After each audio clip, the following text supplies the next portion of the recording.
da qual você faz parte. Olá, muito bom dia para você. Hoje, terça-feira, 7 de janeiro, ano 2020, está começando a edição de número 111 do Panorama da Notícia, o seu diário de notícia da manhã. Eu sou Silvano Arruda. O dia hoje amanheceu aberto aqui em Rio Paranaíba e neste momento registramos média de 22 graus de temperatura. Estamos no verão brasileiro. É a Paranaíba FM colocando seu espaço a serviço da comunidade. Mais um ano está começando e você está na Rádio Paranaíba, a rádio que a sua voz. Bom dia. A pessoa bem informada está à frente de seu tempo. Está no ar o Panorama da Notícia. Nesta edição do Panorama da Notícia, você vai saber que...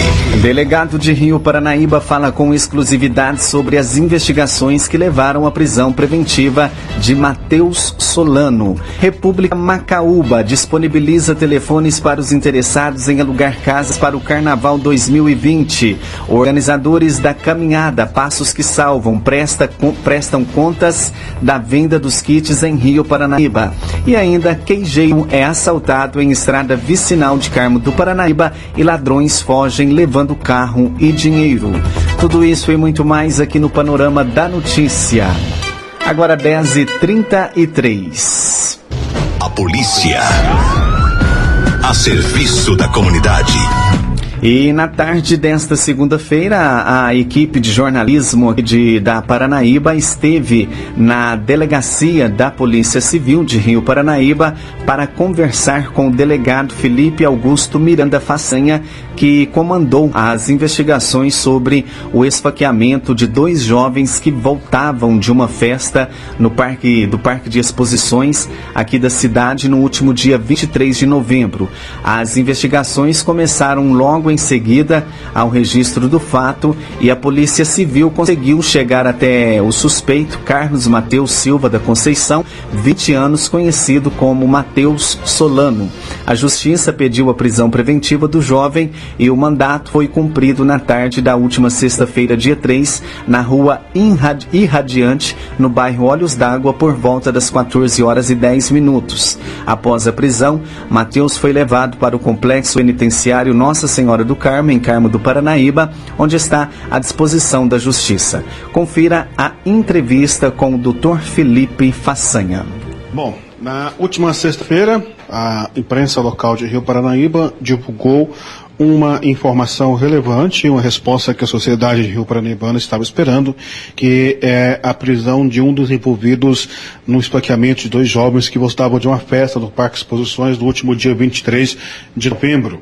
Eu estou aqui com o delegado da Polícia Civil de Rio Paranaíba, Dr. Felipe Façanha, para comentar sobre esse trabalho de investigação que foi realizado aqui em Rio Paranaíba. Uma resposta rápida, né? Menos de um mês, já tivemos a resposta, o pedido de prisão preventiva desse cidadão, né? Doutor, seja bem-vindo à Rádio Paranaíba. Para nós é sempre um prazer recebê-lo conosco aqui, né? Um ótimo trabalho realizado em Rio Paranaíba. Como que se deu essa investigação desse caso aqui em Rio Paranaíba? Primeiramente, boa tarde. Enfim, os trabalhos começaram logo depois da apresentação do fato pela Polícia Militar, já aqui na Delegacia de Polícia. Nós iniciamos os trabalhos investigativos, fazendo a colheita de diversas testemunhas que presenciaram o fato, verificamos a existência de possíveis filmagens no local, análise do local, análise da dinâmica, mecânica, circunstâncias de como poderia ter ocorrido esse evento delituoso. Toda a equipe da Delegacia de Polícia foi envolvida, um trabalho excepcional dos investigadores de polícia, sobretudo, e de todos os escrivães que aqui trabalham, aqui laboram, que verificaram no decorrer de todo esse procedimento, ao final, entregamos um inquérito devidamente relatado à Justiça, e a Justiça, o Ministério Público e o juiz, que irão, de agora em diante, determinar as futuras providências, e eles que irão agora verificar se existe ou não culpa, se existe ou não um delito, se um delito existiu ou não naquela circunscrição, naquele local. Ou seja, o meu trabalho é de reconstruir os fatos e colocá-los no inquérito, e o inquérito vai subsidiar a denúncia ou não denúncia do Ministério Público.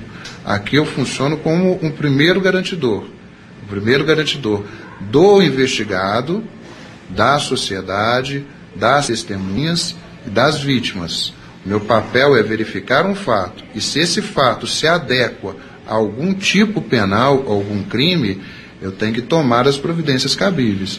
Esse procedimento investigativo se iniciou logo após a ocorrência dos fatos, e só foi ser concluído e devidamente enviado à Justiça por volta do dia 11 de dezembro. Ou seja, teve um grande lapso temporal até a conclusão dos trabalhos investigativos, que foram enviados à Justiça. Foi feito um pedido de prisão preventiva, porque se enquadrava dentro dos critérios elencados no Código de Processo Penal, que são possíveis da prisão preventiva, principalmente para a segurança da ordem pública. Esse pedido foi feito, passou pelo crivo do Ministério Público, pelo crivo do Judiciário, e no último dia nós demos o cumprimento a esse mandado de prisão.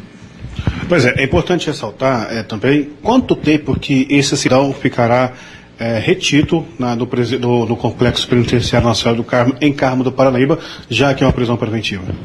A princípio, essa prisão preventiva, ela tem um prazo que em tese seria um prazo impróprio. Ela não tem um tempo delimitado dentro do nosso ordenamento jurídico. Então, vai se depender se os requisitos que a embasaram permanecem. Uma vez o juiz verificando que não existem mais requisitos para prisão preventiva, uma vez que se verifique diversos outros elementos que são aptos a colocar esse indivíduo em liberdade, ressaltando aqui que em momento nenhum eu faço um juízo prévio de culpabilidade desse indivíduo, pelo contrário, ajo como garantidor dos direitos dele e de toda a sociedade, mas a partir do momento que o próprio Judiciário, o próprio Ministério Público, com a intervenção do excelentíssimo senhor advogado que o acompanha, a partir do momento que eles, fazendo os pleitos devidos, verificarem que não existem mais condições para que essa prisão preventiva permaneça em vigor, ele vai ser posto tão logo em liberdade. Então, não existe um prazo definido para que um tempo estipulado.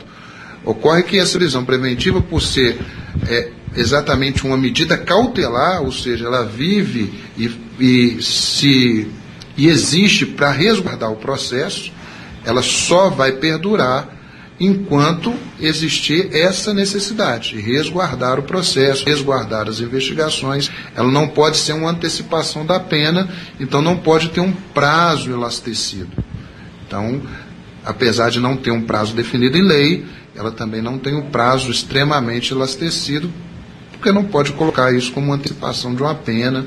Enfim, ele ainda está na condição de inocente. Isso é necessário que se repise-se. Apesar das investigações apontaram uma conduta em tese delituosa, indiciá-lo por isso, ele ainda permanece na condição de inocente.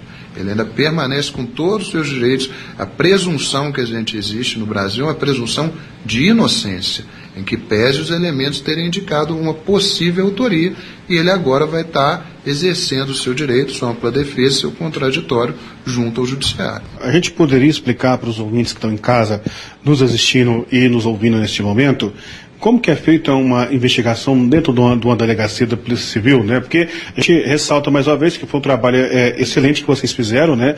Menos de um mês vocês entregaram o caso para o Judiciário, né? Emitirem o mandado de prisão.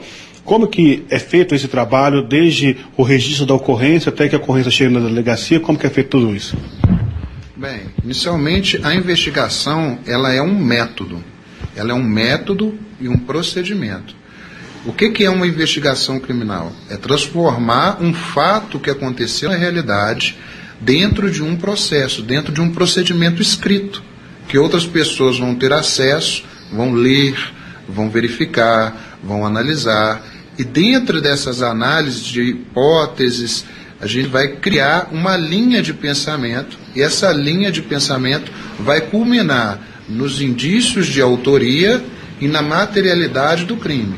O que é isso? Indício de autoria é quem provavelmente cometeu um fato. Materialidade no delito é se o fato existiu ou não. A investigação visa verificar esses dois pontos, ou responder essas duas perguntas. Primeiro, teve crime? Se teve, quem provavelmente teria feito. De acordo com cada tipo de investigação, com cada tipo de crime, uma forma investigativa é diferente. As ferramentas investigativas serão diferentes.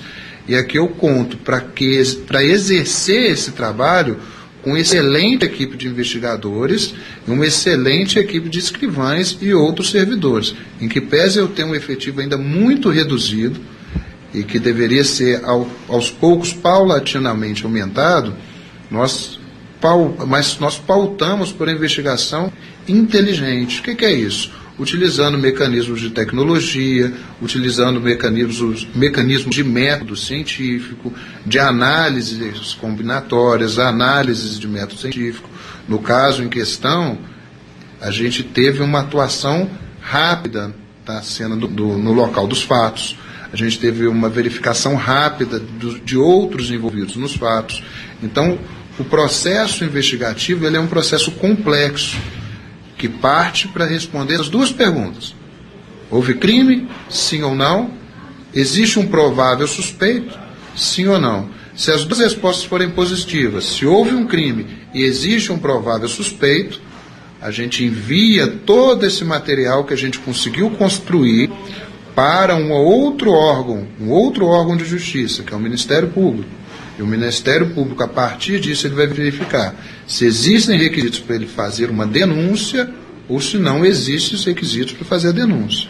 E a partir de então, finda-se o meu procedimento, que é o meu procedimento, ele é antes do Ministério Público, ele é um procedimento pré-processual, inicia-se um procedimento processual. O que é isso?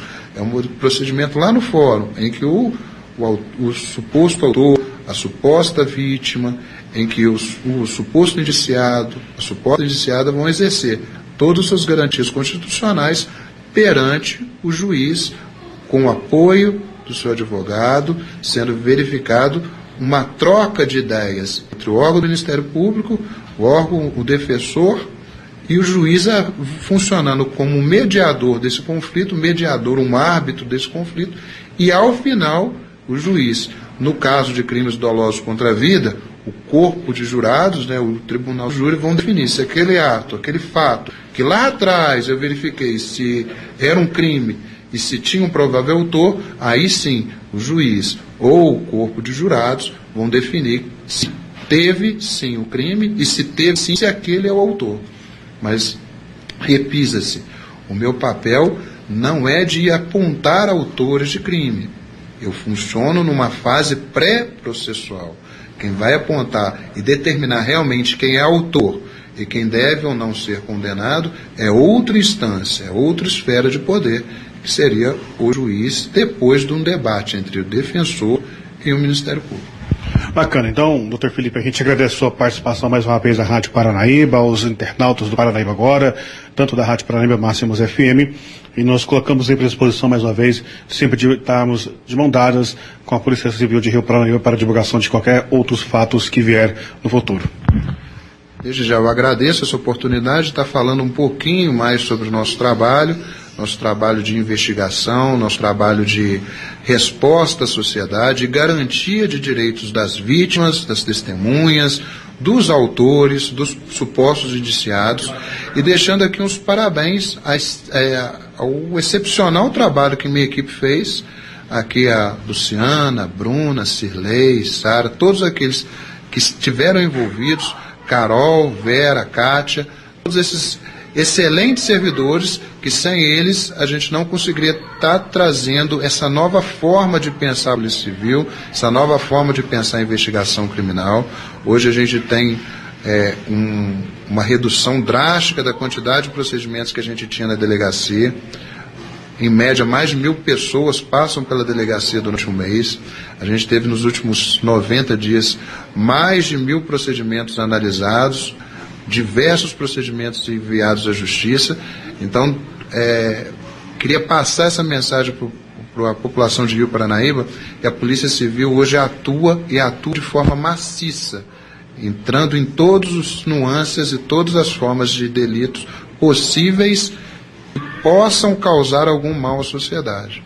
Hoje eu tenho orgulho de dizer que não existe nenhuma ocorrência na cidade de Rio Paranaíba que eu não tenha